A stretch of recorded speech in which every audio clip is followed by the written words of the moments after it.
Hey, what is up guys, I'm KBHD here, and this is the new Google Pixel phone, or two phones, the Pixel and the Pixel XL. They're picking up where Nexus left off with this whole stock Android experience thing and showcasing the absolute latest of what's good with Android. So while Nexus phones were Google working with manufacturers like HTC and LG and Huawei to make the phone, Pixel here is the first phone made entirely by Google inside and out, top to bottom, the whole thing. So what we're getting is a mostly unibody aluminum phone here with some chamfer action all the way around the sides and an overall pretty round, pretty familiar shape. An antenna line goes across the bottom of the back, and you have the G logo, the Google logo now at the bottom, replacing the Nexus, RIP Nexus. And then you have the top half of the back with this glass panel around the fingerprint reader. So it's a pretty interesting dual tone look, dual texture look. I might have to let it grow on me for a little bit, but wireless charging wasn't mentioned at all at the event, so I'm not sure if this has any utility, but just a different look. And up front is the AMOLED display, which looks great. And on the white version of the phone, above the display, you can see some cluster of sensors, although the black version of the phone I think definitely hides this a lot better, as you'd expect. And I think I like the overall look of the black phone a little bit better anyway, just kind of my thing. And I can't seriously be the first one to mention that chin. Wow, like is it really necessary to keep the phone symmetrical? I actually liked the Nexus 6 look of having a smaller chin because it's not necessary to have a big chin. The fingerprint reader is on the back, the home and navigation buttons are on the screen, so I would have loved to have seen a smaller chin up here, but oh well. So the only difference between the Pixel and Pixel XL is the size, the display size up front, and the battery size. The 5.5-inch display of the XL and the 5-inch display of the Pixel. Everything else, the specs, the camera, everything else is identical. So speaking of specs, this is shaping up to be possibly the fastest phone ever. Again, it's rocking a Snapdragon 821 chip, so it's the first phone to do that. 4 gigabytes of RAM, and 32 or 128 gigabytes of storage. It has USB Type-C at the bottom where the speakers are, as you can see, and quick charging claims to get 7 hours of charge in 15 minutes. Oh, and don't worry, it still does have a headphone jack. Feels crazy every time I have to say that, but it's true. It's still up here at the top. And the camera on the back claims to be the best on any smartphone by their pre-production DxOMark ranking. Now, I can't even keep track of how many smartphones have claimed that anymore, but it is promising. It's a 12 megapixel camera with a really big sensor, so 1.55 micron pixels, which are some of the biggest I've seen in a while. It's basically ultra pixels at this point.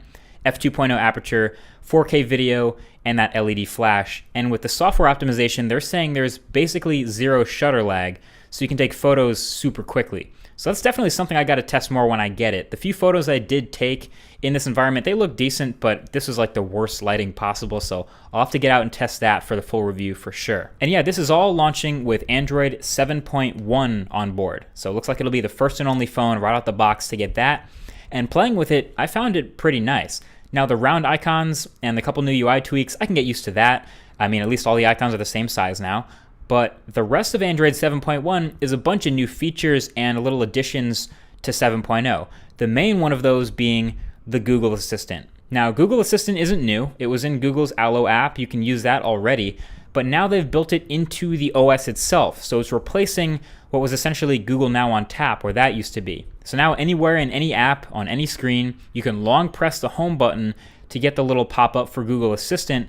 And from there, you can ask it a question, you can ask it about people, places, things, ask it to remind you something, or start playing music, Chromecast, whatever. It's your assistant. It does all that stuff. Now, you can still get the Google Now on Tap features by swiping, so if you still want that awesome screen recognition stuff, you can long press on the screen and swipe up, and you'll have the Now on Tap features. But yeah, the Assistant and all its machine learning awesomeness is a major new feature, a major point for Android 7.1. And the rest of the things I noticed were pretty little. Like in the settings, there's a new tab over to the right called Support, where you have direct links to calling or video chatting with tech support. The new home button animation, you saw it when I long pressed it, but there's this new fancy animation every time you regular press home, and it's quick, but it's nice. You can't really miss it. And this new animated lock screen thing, check this out. Look at the canyon picture when I unlock it. See it moving? Like, that's crazy. That has to be new, right? Or at least the images built in for the support are super good looking now. But anyway, that's what's good. The first impressions for me right off the bat with the Pixel phone and with the Pixel launcher are a bit of a mixed bag for sure. Of the three new colors, I would say the black one is my favorite, not a surprise. But not gonna lie, that blue is actually pretty good looking in certain light. but you're going to want to love it to spend that premium price that this phone is going to come in at. It's starting at $649 unlocked, which makes sense for the build you're getting and the specs you're getting, but you're going to have to really like it. So I'm hoping to get my hands on this and the Daydream View headset later this year, and Google Home and Chromecast Ultra and everything they announced. But in the meantime, let me know what you think of Pixel and Pixel XL. Is this your next phone? Is this enough to convince you to spend your money? I think the full review will be a lot of fun, so definitely subscribe for that, and be sure to share this video, your one-stop shop for all information, all things Pixel, until it comes out anyway. Thank you for watching. I'll talk to you guys in the next one. Peace.